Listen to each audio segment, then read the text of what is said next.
Hello and welcome to Thursday's edition of the Terrace Scottish Football Podcast. I am your host, Tony Anderson, and on this occasion, I am joined by Craig Fowler. Hello, Tony. Hello, what are you doing here on a Thursday? It's lovely to see you, though. It is lovely to see you. Thanks very much. And who is it? Which one is it? Is it going to be Telfer? Is it going to be Shaughan? Thank the bloody Lord. It's Shaughan. Hi, Shaughan McGuigan. Hello there. You all right? I'm very, very well, Shaughan. And you know what happens when the Patrick Michael Mitchell, Stephen Reid, and Lionel Wright of the Terrace Scottish Football Podcast get together. Anybody got any ideas who these lads are? No clue. Did they obviously they've gotten up to no good. That's why you've brought them to the table. Did Stephen Reid not used to play for Blackburn? Yes, he used to be the coach of Scotland. Did they abduct somebody and hold them to ransom? No, but we're not a million miles away. But it's a bit cooler than that. I thought we'd go like sometimes the last time it was disgusting what I brought when I was charged with the. Are they gangsters? Are they career criminals? Yeah, career criminals is where we're going. All right, where we're going. So what they were called the Stopwatch Gang. I thought you said this was cool. They had lots and lots of aliases. They were the Stopwatch Gang, the Presidential Robbers, Paddy, Gary Garrison, Gary Webber, Michael Lawrence Garrison, Richard Jordan Bear, Richard Jordan. So as soon as we get bored, right, I'm going to call myself Richard Jordan now. Oh, bloody hell, we need to change it again. Put Baird at the end, no bother. Richard Joseph Landry, Roger L. Lanthron, and then the final one, the Ghost. That's when they were kind of having a real laugh, really getting into it. But what they'd done, their main thing was the Ottawa Airport gold heist. So very Grand Theft Auto.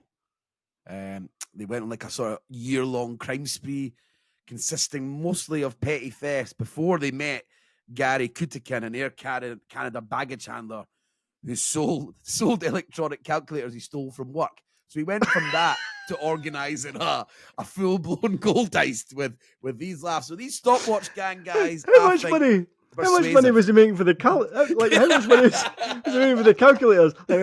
Like £5 a calculator. And he's like, maybe I can organise a gold heist. This isn't really paying the bills. I'm going to really need to up my game from petty calculators to going straight up to fuck it. We'll just do a full gold heist to this whole airport. So scientific calculators cost more than £5, do they not? Oh, they're second hand. Once you're knocking them off. I suppose once you sell them at the back of a van, they're no longer £28 or whatever it was at high school. I was going to say primary school. How bright were you?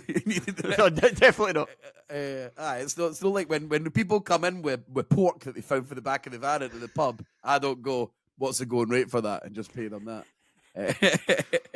Or like when you bought me, what was the last thing I heard anyone buy out of a pub was when you, for my 21st, bought pornos from a pub round Parkhead. And you and Lee, after you'd been at a Celtic Hearts game, brought them to my 21st. They were incredible pornos.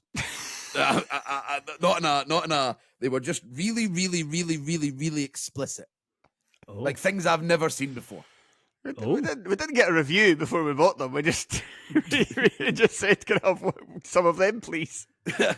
So wait a minute. How did this purchase come about? So somebody just like rocked up and said, "Hello there, would you like to buy some porn?"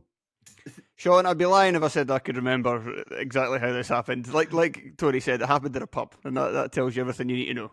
After a football game, presumably been out all day. Right. Okay. And then they came along to my 21st. I spewed in a bag, in fairness, so they weren't the worst people there.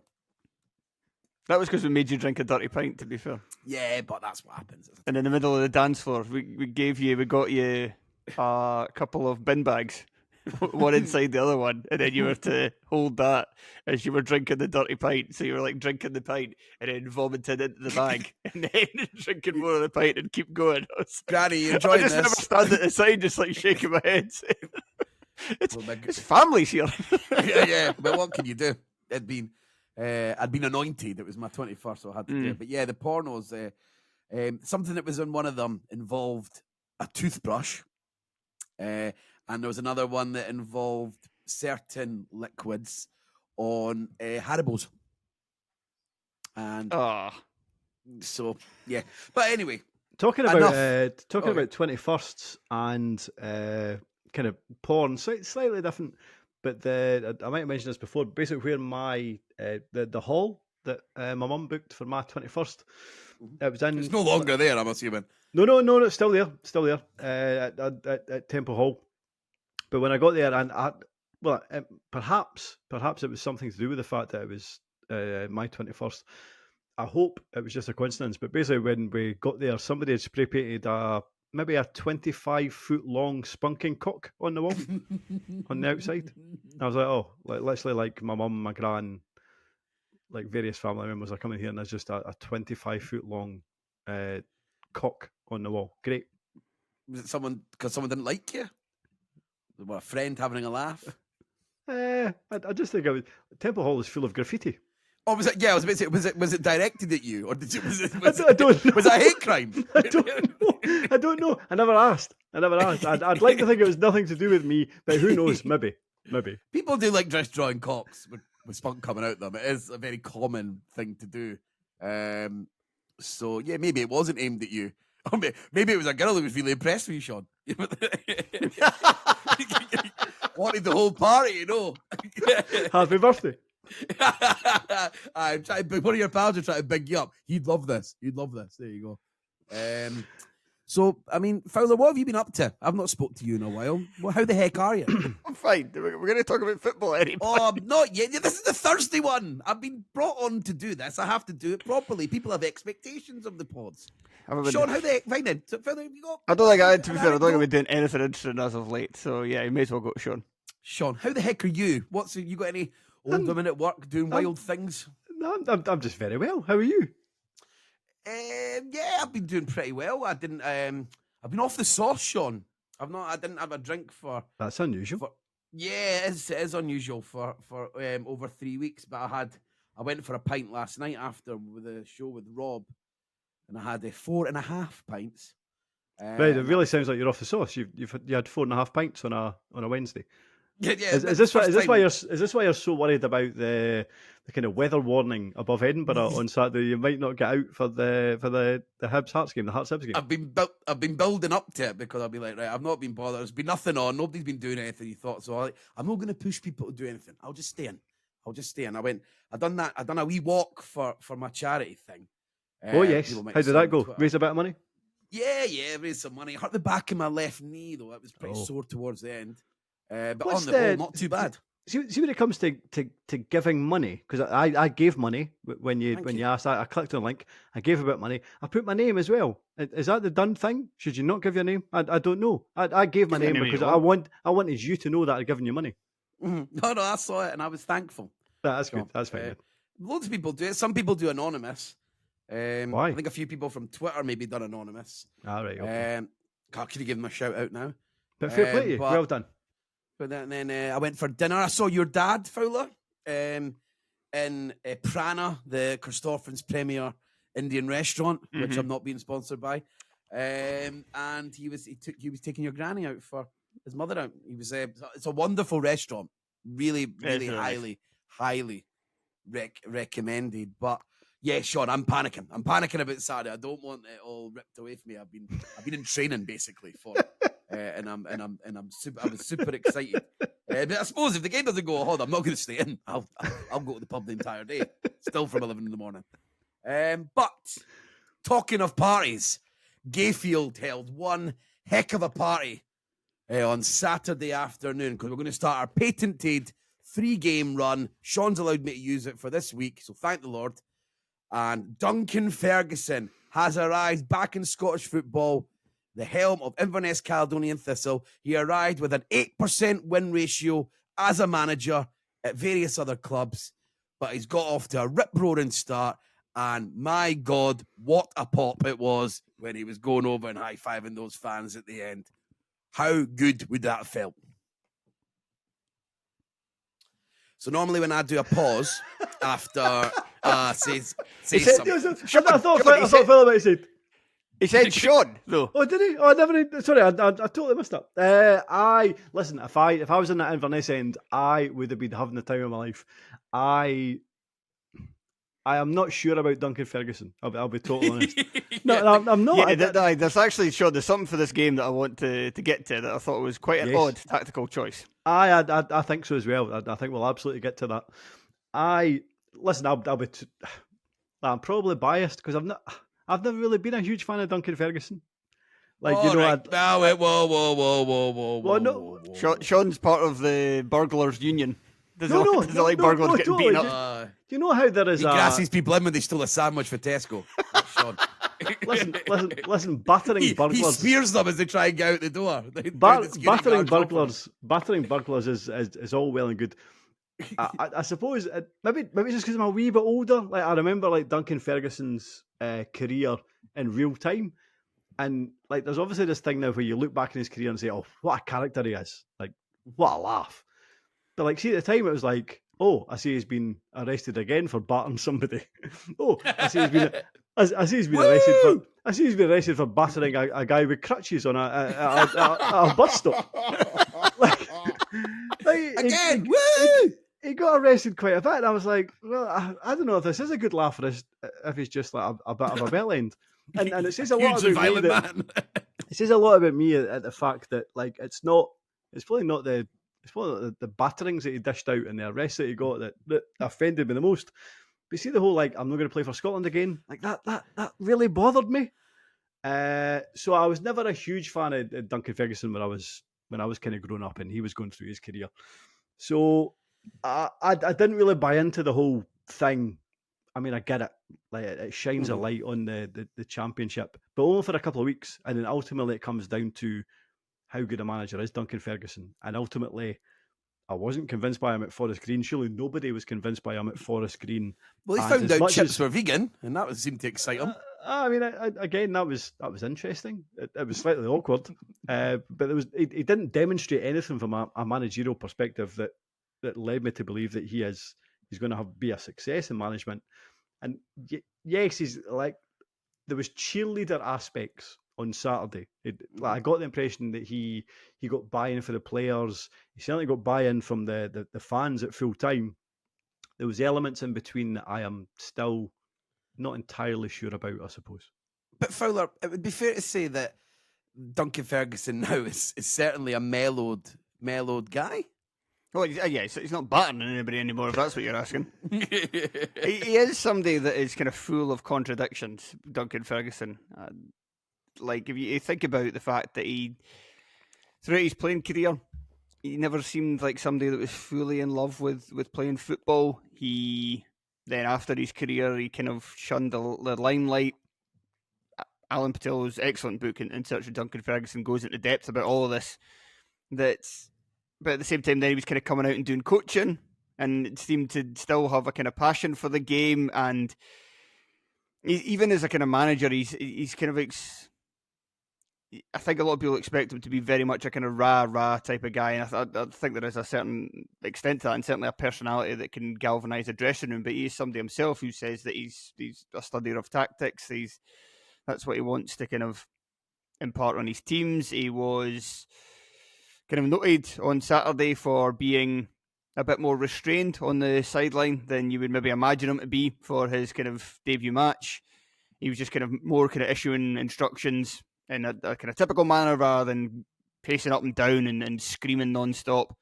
So he's just somebody that's hard to get a grip to what the kind of guy is. But it was certainly, I mean, we could get to some of the more reservations. I think we should maybe rewind it back a little bit. Shaughan, I think, was maybe a bit pessimistic to start off because the scenes were great. Like, it has to be said, Inverness looked absolutely bereft under Billy Dodds, although they did play, ironically enough, in Dodds' last game against Wraith Rovers quite well, but ultimately lost that one as well, as tends to happen to teams at the bottom of the table. So it does seem like in the interim, he has had that galvanising effect. He did, and yeah, it was terrific for the fans because it's a big name, and that is something that for the short term at the very least will get through to the players. That it's a name that you kind of people know quite well in the game. He's played at the highest level in England. He's absolutely adored by Everton fans. He, cost however many millions of pounds in a transfer going to Newcastle. His international career didn't last long and didn't do as much as he should have done, but he still played for Scotland. He played for Rangers. Yeah, he's a well-known figure in Scottish football circles, a well-celebrated figure. All that's going to help re-energise a dressing room that was badly in need of it. And the fans of there was a wee bit of trepidation with his managerial record, but it just needs one victory like Saturday's against an Arbroath team that was flying before kickoff to get a lot of people believing again, and inside and outside the dressing room, and that will be crucial in the interim period. Now, if we want to go into the negatives, Inverness started like a train in that first half. Before we start putting the boot in, they looked absolutely on fire, and judging by the highlights, Arbroath couldn't get a sniff. Till after the third goal. You say that, but Arbroath probably could count themselves on maybe a little bit still unfortunate to be 2-0 down at the break. You're probably undoubtedly unfortunate to be 2-0 down. They did have a lot of the territorial advantage in that first half, and Inverness were, to be fair, it was the right tactical move to go there. And I actually saw that Arbroath fan on Pie and Bovril before the game saying that I think that if Duncan Ferguson comes here and sets his team up to be defensive and hit us on the break, then he'll get some joy, and that's what they did. And Inverness deserve some credit because they were clinical, and I don't just mean that as a kind of backhanded way of clinical in converting their chances. They were also clinical in creating good opportunities when they did get forward, but Arbroath were still pretty good themselves and just didn't really have that final ball that Inverness had, and that was the big kind of difference between the two teams at the half. It wasn't that Arbroath had necessarily played well or that Inverness had really ran over the top of them. They were just very good when they got into the final third, and there's individual players. The reason for that, Billy Mackay had a good game. Aaron Doran had a good game before he went off quite early in the second half, and a player who has not been heralded much by the Inverness fans so far this season, Louis Longstaff, one of his best games in an Inverness shirt to date. He got a goal and an assist, and there is hope that he was maybe just taking a little bit of time and getting up to speed, having been at Cove Rangers last year and not really played much full-time competitive first-team football before then. Just needed to be threatened to become good. And then they scored an excellent third goal in the second half. Barry Mackay's goal it's really top draw, not only in the way that they work it, but also in Mackay's finish as well. So yeah, there's a lot to like about that. However, I feel Shaughan is maybe itching to get to some of the downsides of Inverness's performance. Because they looked bloody very vulnerable, didn't they? The second that incredible opening goal for Arbroath went in. What I would say is, before I even get to that, that there is this kind of feeling that anybody can beat anybody in the Championship. That's probably not quite strictly true. The fact that Dundee United are unbeaten, but I don't think there's a massive discrepancy in terms of quality. And see, when you have maybe a key player, and in this instance, it's probably like Ricky Little. Ricky Little was sent off against Airdrie, missed out the next game, came back in this game, and he didn't have a particularly good game. And see, when you have a key player who's having a bit of an off day, that could have a huge bearing on how you're getting on against an opponent. And I felt that was massive in this game. Also, Inverness were pretty decent against the Rovers. They were pretty decent against Dundee United. So it's not as if this result hasn't necessarily been coming. And as much as Duncan Ferguson probably did get a wee bit more buy-in, listen, Billy Dodds, maybe he'd run out of ideas. I don't know. But I'm not entirely sure that Inverness are quite as poor as the results had necessarily suggested. My favourite aspect in terms of Inverness's goals, where I don't know if you watched there's Inverness highlights, there's Arbroath highlights, but in the Arbroath highlights, the Arbroath commentator starts giving a shout out to an entire family just before Inverness's third goal.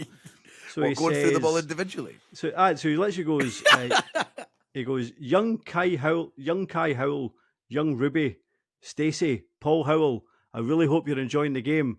There's Billy Mackay. It's 3-0. a very underrated piece of commentary. And at that point, something, based on the highlights, based on what I saw, Inverness were very much warranted their lead. Whether they deserved a 3-0 lead, I'm not so sure. But regardless, they were the better team.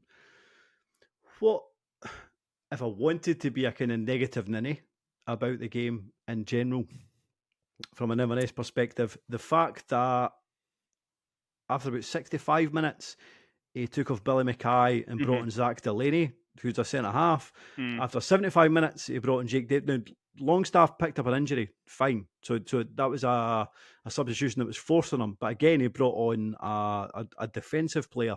And suddenly, pretty much the entire game is played in Inverness's half. And it wouldn't have surprised me at that point if Arbroath had actually got a 3-3 draw. In fact, like at that point, Arbroath took off Jermaine Hilton, which I didn't think was the right thing to do because he had the beating of his man. So on another day, those substitutions, which seemed to weaken Inverness, might have cost them 2 points. So yes, glass half full.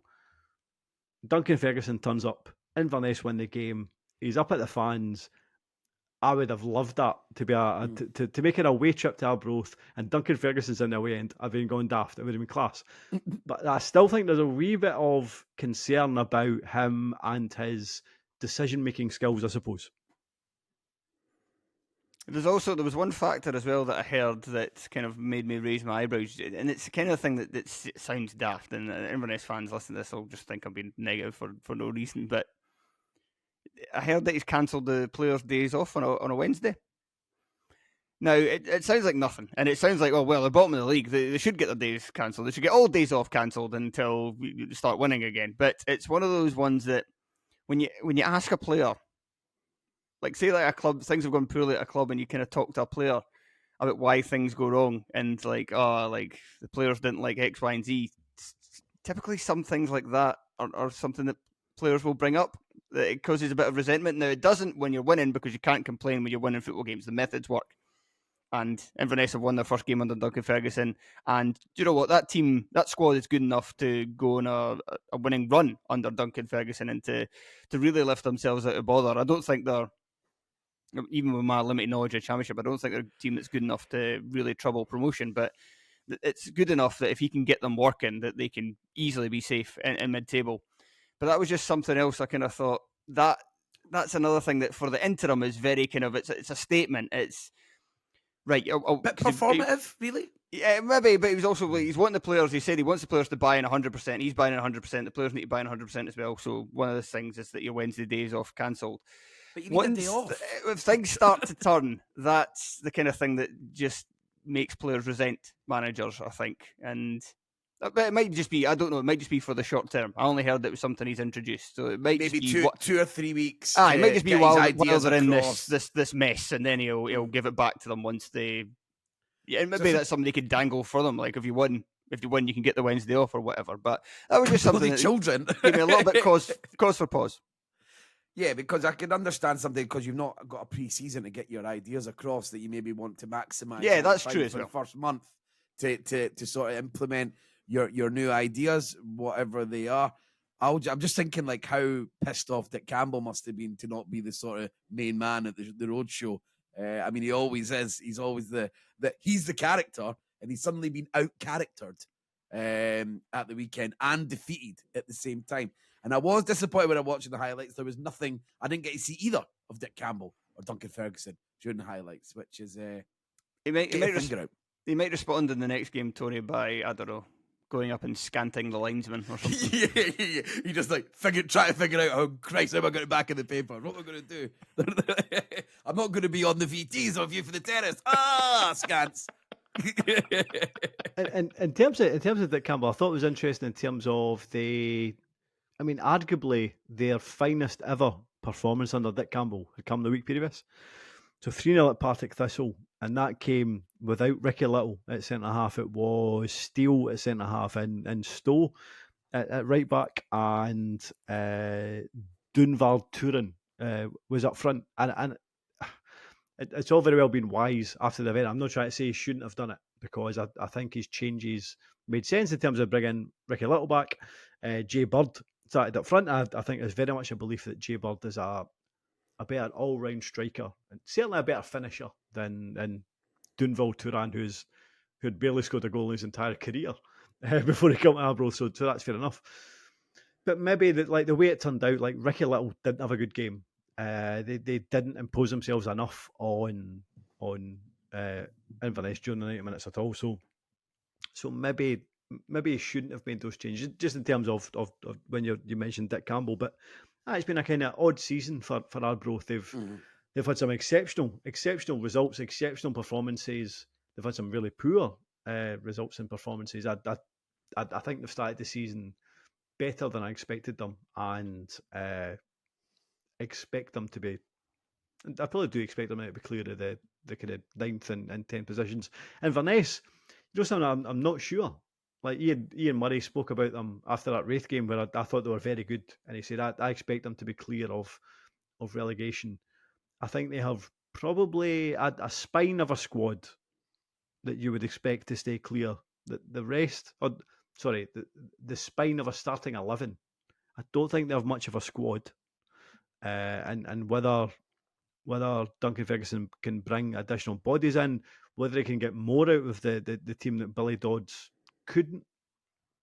Fine, fair enough. In that case, they'll probably be okay. Like Max Anderson is very good in the middle of the park. Like Billy Mackay is a great striker. We know that there are players in that team that are more than good enough to play in the championship. But I'm just not sure, and I'm not entirely convinced by a win at Arbroath would make me think that he is the man for the job, if I'm being completely honest. But it was good for us bringing him on board. It was good fun. Good fun for the Inverness fans. Good fun for us. Good fun for everybody. So, and that's ultimately what's important. Talking of box office, the winner for Callum Morrison at the Falkirk Stadium, arguably the goal of the weekend, arguably the goal of the season so far, as Falkirk ran out 3-2 winners with a second half filled with all 5 goals. And Craig Fowler, is there anything that's going to stop this Falkirk team finally hitting the Scottish Championship again? Well, Hamilton Accies is something that could definitely stop them, and the two are playing each other this coming weekend, I'm led to believe. BBC Alba, mate, half BBC past Alba. 5. Oh, late on the Saturday. So, like, after that derby, it's getting into fights in pubs, arguing to get whatever shite English football's on, and give us BBC Alba, because this is the biggest game. That'll be the biggest game of the weekend. But there's two actually massive games. There's first against second in the championship as well this weekend. It's a great weekend of Scottish football, and other than that game at Tynecastle, which will probably be horrendous as it usually is. Well, the yellow warning's going to kill all the football, Craig, and I'm going to have to fucking stay in. That's what's going to happen. And at Kirkcaldy, we've got a 5G surface, so I honestly think that all Premiership clubs should have to have a 5G surface. Yeah, make all games shit, but they can go ahead. I mean, the interesting one, if you're talking about Hamilton and Falkirk, I just assumed earlier this campaign that Falkirk looked a bit of a different animal this season than they had in previous seasons, and I think that's still probably true, because they never looked this impressive after 8 games in a League One campaign since they've gone down 7 defeats, 1 draw, 23 goals conceded. 23 goals scored, 6 conceded. But a lot of that was because Hamilton seemed to be eking out results a bit more, and especially after they sold Ryan Oney, and immediately game after that, the only time they've dropped points was away to Stirling, and they really could have used Oney coming on as he had been through the matches in the campaign to that point, and adding a little bit extra burst to that attack. And I was even looking at it last week, comparing the two kind of goal differences. Like Falkirk had, I think, plus 16 it would have been at the time, and Hamilton was plus 9. And I thought that's a kind of sign as well when one team's kind of better than the other if you're managing to blow away opponents rather than just kind of eking out results, because chances are if you're only beating teams by 1 or 2 goals, there's going to come a time or it's going to come numerous times throughout a campaign where a game just doesn't go your way, and if you've not got that capability. And then Hamilton on Friday night went out and beat Annan Athletic 5-0. Now I know you could say like it's only Annan, they came up themselves, but Annan have so far this campaign look not too bad. I mean, they're certainly going to be take a bit of either a collapse from them or a good recovery from Edinburgh for them to finish bottom of the table. So it maybe shows that there is more to this Hamilton team than I did expect. But at the same time, I do still back this Falkirk side. They've got that firepower that you've seen in Callum Morrison's incredible goal. Ross McKeever has been great for them in terms of goal scoring this season and leading the line. Crucially, their defence is a lot better, because that was a bit of a clown shoe outfit for last season and other seasons as well, where they've brought in Tom Lang, and he really seems to have steadied the ship. He's got a leadership, the communication skills, and a physicality that means that he's also bringing the best out of Conal Donaldson beside them. And it's funny that I'm mentioning that, because this is a game where the defence actually looked a bit creaky, but that's only the 5th and 6th goals they've conceded so far this campaign. So it tells you that it was a little uncharacteristic. But it's also the second game this season they've managed to pull out right at the end as well, which shows that they've got a bit more dog in them for this fight this time around. I think that something that impressed me is obviously Montrose are 3rd in the league. And yes, it was 3-2, but for watching the highlights and what I was looking at, Falkirk were absolutely relentless for the full 90 minutes. They were peppering the goal with shots. They were getting balls in. They looked so dangerous all the time. I thought the commentator from the Falkirk highlights was going to going to lose his entire throat for weeks, because he was screaming so often, and he's good fun, him. And Shaughan, I was going to bring up to you, the commentator for Falkirk stated that Callum Morrison is the best player in Scottish League One. Is that true? So I think this season it might be. That's what, yes or no answer. Yes or no? Okay. We're not looking for analysis on this. Okay. Yes or no? Yes or no? I think it might be, but that itself is an interesting thing, because if you go back to the end of last season, even though Callum Morrison had a very good season last season, for the bulk of the campaign, he maybe run out of puff. He maybe didn't demonstrate how good he was in the big games, a bit like the entire Falkirk team. But because of that, there were Falkirk supporters, and I'm not having a go at them. I totally understand it. Where they thought, right, well, you know something, if Callum Morrison was to move on in the summer, fine. A bit like John McGlynn. Like this hasn't been a good season. If he was to move on, fine. Like Callum Morrison has now been there maybe 4 seasons now, maybe 5. 4 off the top of my head. He started very well in his first one, faded, injury plagued. I think the second season, I thought last season he'd done very well, but when Falkirk were doing very poorly, it's not as if he rose above it to try and drag them out of that. He very much kind of regressed as well. Mm-hmm. But again, like this is that goal, like that goal for the winner and whatever is the kind of 93rd minute. He's such a good player, and now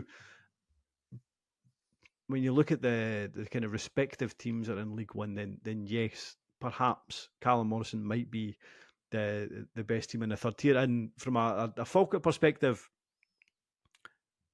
it would appear that keeping John McGlynn about might be the right decision, and keeping Callum Morrison was the correct decision.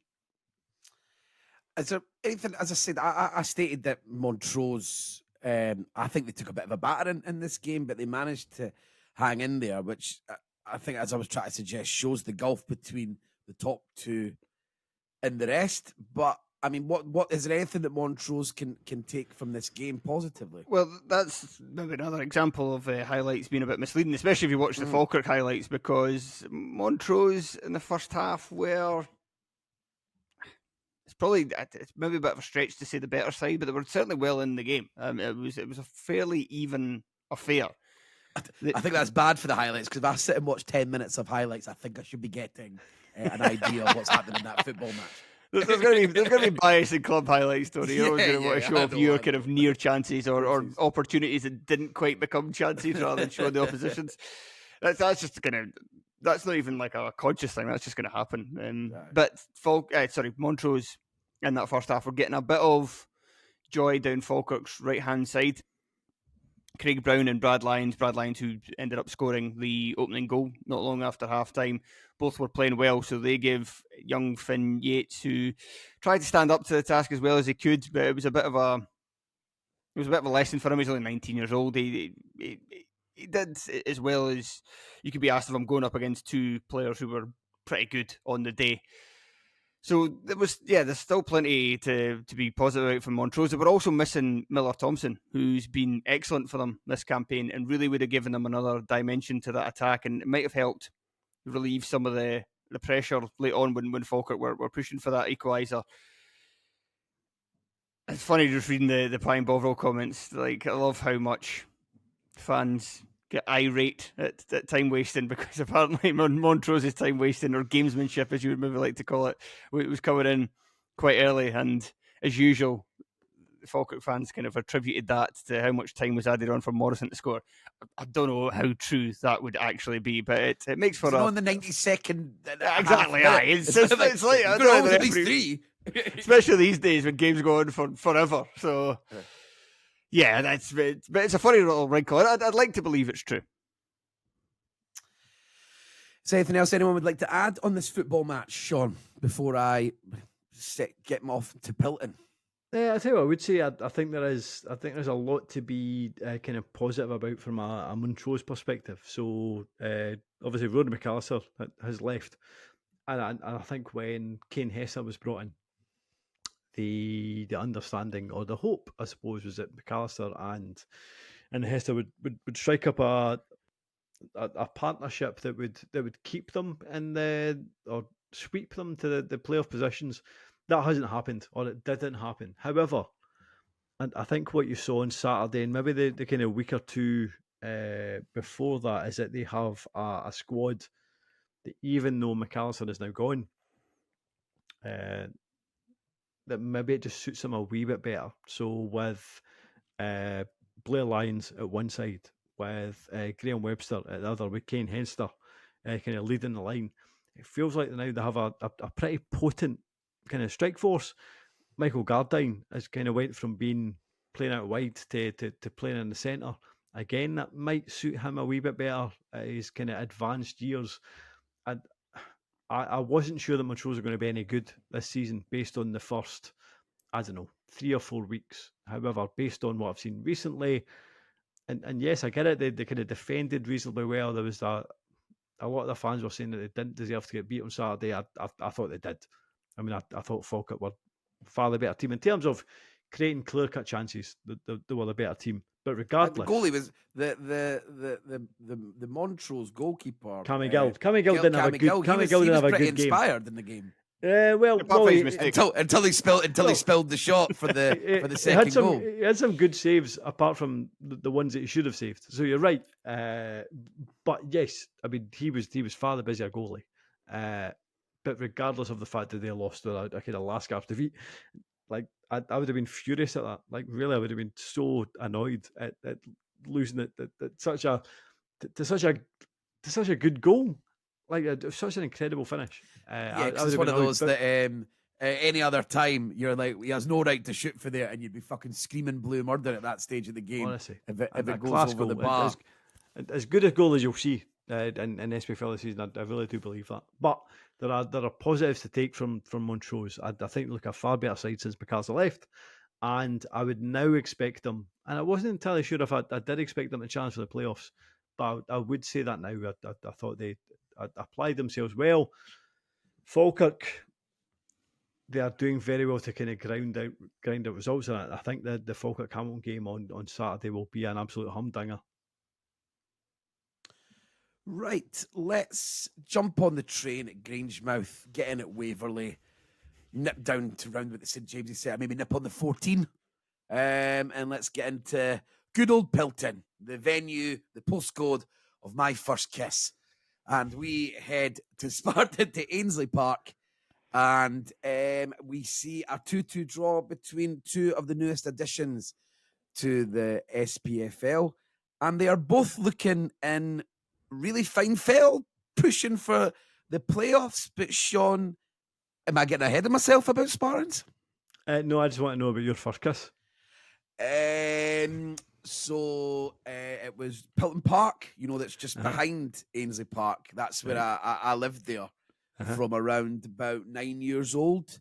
Okay. And when I was in, I think, near the end of primary 7, possibly, I had a kiss with the girl next door, quite literally. Oh, okay. And did you arrange it, or was it?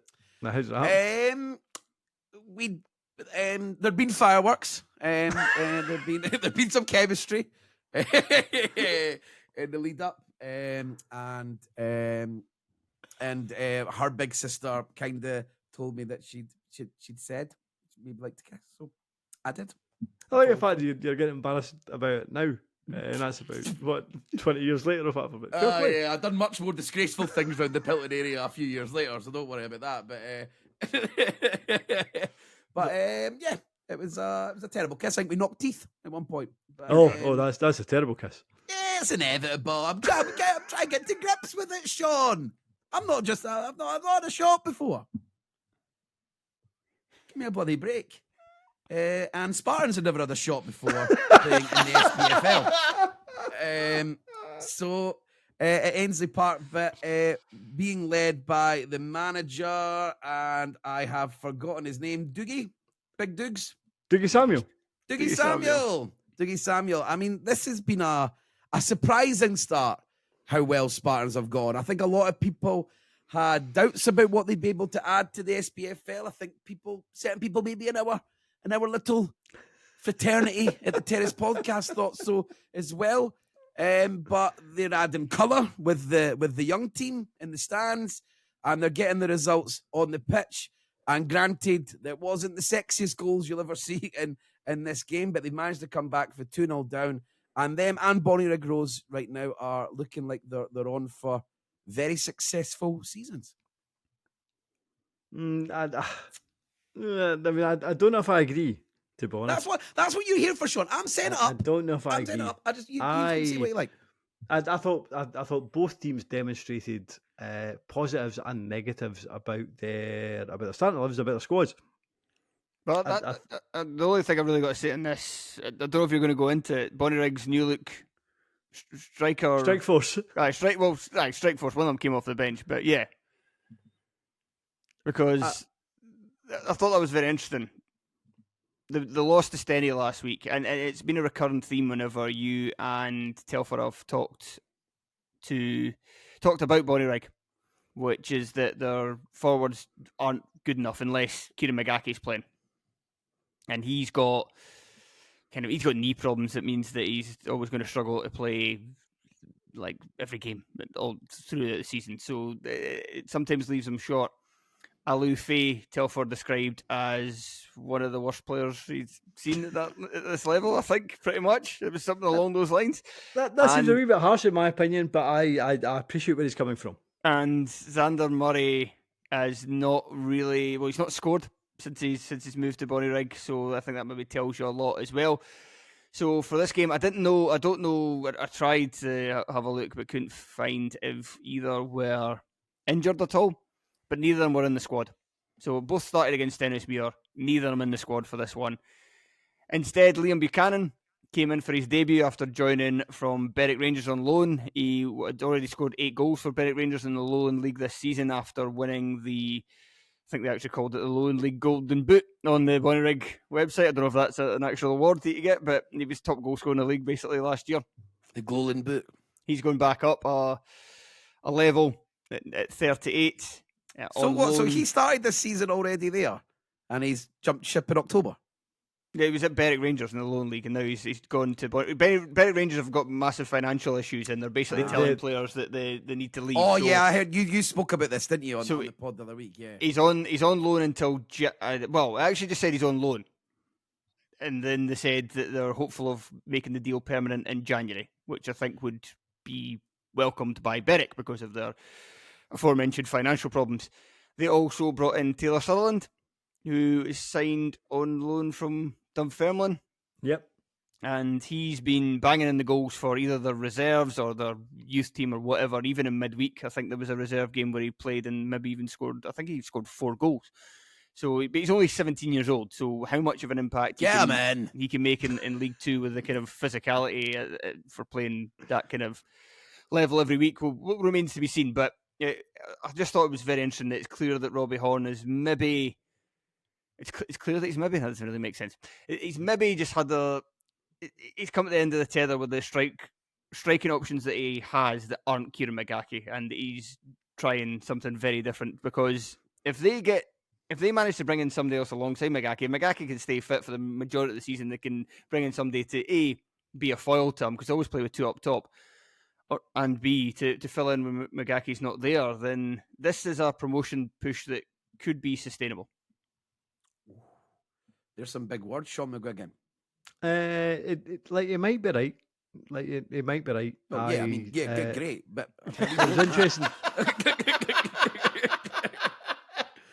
It was interesting that Robbie Horn signed Luke Mahady in the summer, who really struggled at Starks Park, and in fact he struggled on loan at Burn Island Shipyard. Could barely get a game. Sorry, where? Got a contract at Bonnyrigg. Aye, got a contract at Bonnyrigg. Okay. Has already been released from that contract. But to be fair, that's because he's brought in additional options up front. Fascinating to see how Buchanan gets on. I totally agree with that. And I just think in terms of both of these teams, they are probably going to be relying on other teams underperforming. Mm-hmm. Because in both Spartans and Bonnyrigg, lots to admire in terms of this game. I mean, Bonnyrigg went 2-0 up. Spartans managed to get it to 2-2. Certainly the equalising goal that made it 2-2 that brought the scores level. It's rare that you see a goal that involves 5 consecutive headers before it enters the net, but Spartans managed to achieve that. But I also think that both teams, Spartans and Bonnyrigg, like we spoke about Bonnyrigg in the summer in terms of who they've brought in, and they've largely relied on the team that got them for the lower league. Spartans have done something similar. I know they've brought in James Cragen, who had a good game at the weekend. I know they've brought in Ayrton Sonker. I know they've brought in Danny Denham. They brought in Paul Watson at the end of August, which I thought would have been a really good signing if he was fit and played alongside Sonker at the middle of defence. He's not played a minute. He's been on the bench a few times. He's been missing from the squad the last 2 weeks. I tried to find out what the issue was, if his injuries flared up or whatever it was. I'm not entirely sure. And I think what you saw with Bonnyrigg last season was that you can kind of continue that positive momentum to a degree, and then they kind of sank a wee bit.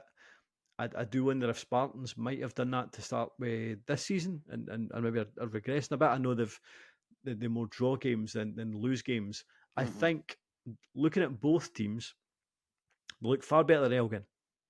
No getting away from that whatsoever. Yeah, I was going to say that. Tori, you talked about a successful season. Success for both these teams is just consolidation. Like Spartans, Spartans to stay up in the first season, and Bonnyrigg to finish if Bonnyrigg finished 6th, I think they'd be pretty happy with that. Yeah. I think you're looking at, obviously, Elgin have looked atrocious, but Clyde, I know that there was thoughts about their performances recently that have been a bit better, but Stranraer don't look, from what I've read and what I've been looking at, Stranraer don't look like anything to write home about. So I agree. So see what you're saying, Tony. I totally agree. So see, in terms of the top 3 right now, so Peterhead, Stennismuir, and who's third? Dumbarton. And Dumbarton. Like that, to me, looks like not only the 3 best starting 11s in the division, and probably like the strongest squad. After that, there is very much a position in the playoffs that is available. Now, at the start of the season, I thought Forfar might have been decent. I thought East Fife might have been decent. They still might go on to have a successful season, but it just feels like there is a place there that maybe 4 or 5 teams can chase, and very much Bonnyrigg and Spartans might be able to do that. As much as it sounds like I'm being a downer on them, there's definitely a position there that both of them can chase. Oh, it'd be great to see one of those sort of new kids on the block. Playoff dreams with Stennis. I would say, and I am always positive about Bonnyrigg's highlights and commentary, and not a criticism. And that's what gets you promoted. Partly a criticism when he said that Bonnyrigg Spartans was an all Edinburgh encounter. Yeah, no. Can you? I was going to ask this. Can we turn this into a derby? But it could be a bit. It could be a bit of a derby in terms of there's a. You can get a bus to Bonnyrigg directly. They're both local. I once got a bus to Munich, but it's not. It's not. Bonnyrig's not in Edinburgh. Yeah, it's not. It's not. But it's very, very, very close. I think what we need to do is get the wee Piltoners for Spartans to go over and start smashing things up at Bonnyrigg. And then we'll have a wee derby on our hands. Maybe they'll draw a massive cock at the end of outside their stadium or something. Get things kicking off. Does Edinburgh count as being a Midlothian? It could maybe be a Midlothian derby. I don't know if it does, to be honest. Because we're Lothian, The only reason I ever know Lothian is just because Lothian buses. It's Lothian and Borders. That's just what it's short for. I don't think there's actually a place called Lothian, really. But I suppose, even though I do write that when it says county on whenever it says that on when I'm getting things delivered or something. Yeah, I don't know if Edinburgh does actually count as being a part. Like, let me just Google Edinburgh. Googling, and this is and if you're looking and thinking about this is great, maybe you want to get the Patreon subscription. Where we Google other towns. It's in the historic region of Lothian. There you go, you were right. Oh, there you go. There we go. Finally. I mean, that was pure luck for me. I had no idea. But so they finished 2-2. I mean, Robbie Gray got the goal. I mean, he looks young whippersnapper. He just looks like the kind of guy that goes out with your sister. That's what I thought the second I saw him. You go out with people's sisters regularly. He looks like a lot of guys I've seen that have gone out with friends' sisters. Maybe he's just got that everyman face. But is there anything else anyone wants to add to anything about the Scottish League 2? No, I think we've nailed it. I think we've exhausted it. And I've had a grand time taking you guys through the patented 3-game of the Thursday Terrace podcast. We've got some fun coming up, lads. Next week, we're all going to the pub in Glasgow. I'm not going to name the pub. I don't want any of these weirdos listening coming along, but we are going to the pub. I'm migrating through from Edinburgh, and I'm very much looking forward to that. I mean, what about you, Phil? Are you getting to the derby at the weekend? Are you working it, or are you getting to go as a fan? No, I'm going as a fan. I've got Rob's ticket. Oh yeah, because Rob will be he'll be working and commentating. Oh, I really see if Hibs win. I'll be listening to that commentary back. Maybe the full 90 minutes. Now that I've got that thinking, because he was getting mouthy on the show, as you can imagine. So A View for the Terrace is on Friday night, as I'm sure anyone listening to this will be aware of. And he was getting all mouthy as he does. And one day he's going to get his comeuppance, and that's going to be Saturday. But Shaughan, what are you doing with yourself? Where are you off to? I'll be going to Stars Park. Wraith Rovers versus Dundee United. Wraith Rovers have released a totaliser for this game in terms of a totaliser. It's the first. Sounds like something of a sci-fi movie. Well, it's the first time I've seen a totaliser since I used to watch Blue Peter. Like, it used to be like things like, can you send us milk bottle tops, and then we'll turn it into, I don't know, like pennies so that we can help. Oh, right, I know what you mean. But I have no idea what a totaliser was. Poor cats are not wealthy. There's just poor cats that need, I don't know, scaffy shoes. Cats. But it's the first time I've seen a expensive business. You need 4 for a good 30 years. So fair play to them. But it's just, I'm just looking forward to it. I think we'll get beat, but you never know. Nah, I don't know. I think Wraith Rovers have got it in there. I think Dundee United are going to win the league, but I think someone needs to give them a black eye at some point this season. And if bloody Spartans can do it, then why can't Wraith Rovers? Is Louis Moult fit to play? Jim Goodwin said it was a 50-50, which I would mean... Well, I would say to Jim Goodwin, if Louis Moult's 50-50, I'd leave him off the pitch. It's a long season. I think you're asking for trouble. You get him to at least 90-10 before you start popping Louis Moult onto the pitch, in my opinion. I suspect if he's in his 50-50, he's probably going to play. Not sure about that. With that man's injury history. Tony Watt scored 2 last week though against Queen's Park when an able deputy. That's what $6,000 a week gets you. His first 2 of the season. That's what $6,000 a week gets you.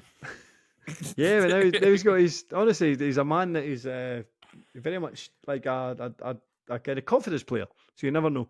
I think we should point out we don't actually know for a fact that Tony Watt is on $6,000 a week at Dundee United. That's very much internet rumours that we just decided to accept because it's funnier if it's true.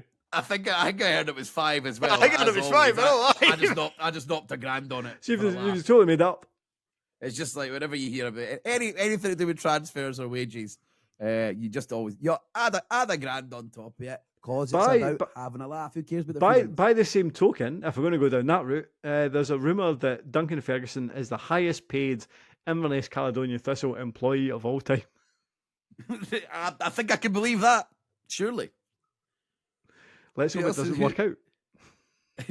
Well, how long a deal did he get? 3 years. Hey. There is a rumour amongst Inverness fans. There'll be a break clause somewhere, eh? There's a rumour amongst Inverness fans that one of the directors is paying his wages. That is normally how these things come about, though. When it's like huge name comes into small club, someone. That was how they managed to get Marius Nicolai. I know that was definitely true. Let's back then. Let's hope the guy that pays his wages doesn't try and break into his house. Then that entire arrangement just comes crashing down around their ears. Then he's going to have to pay more money to get his jaw set back into place. And then you'll think, he can't continue working here. So you'll have to sack him and then pay him off. God, that was an expensive robbery. He wouldn't be able to be a part of the, what we called, the stopwatch gang. We've come full circle. Yeah, and that seems like the perfect place to end. As always, thank you so much for listening. And obviously, over at our Patreon, we have got so much podcast going up all the time. Fowler and everyone's working really hard to make sure that it's worth every penny that you put in. We even got new webcams, as you can see now. That was sent to my house. That was paid for by you. We're trying to improve the product through your money. You see how this works? So keep on sending it, and I'll maybe get a better webcam one time. Who knows? So thanks very much for listening, and enjoy your football. Or what does it Telford says? Be safe for your football. Oh, he's health and safety daft. Respectfully. Yeah. Respectfully. Actually, you know what? Go to the football and be really disrespectful. That's what I say. Drink all day, smash the fucking place up. Don't Boo really. Duncan I'm Ferguson. only joking. Take your lead from the big man. Have a wonderful day. Goodbye. Goodbye. Goodbye.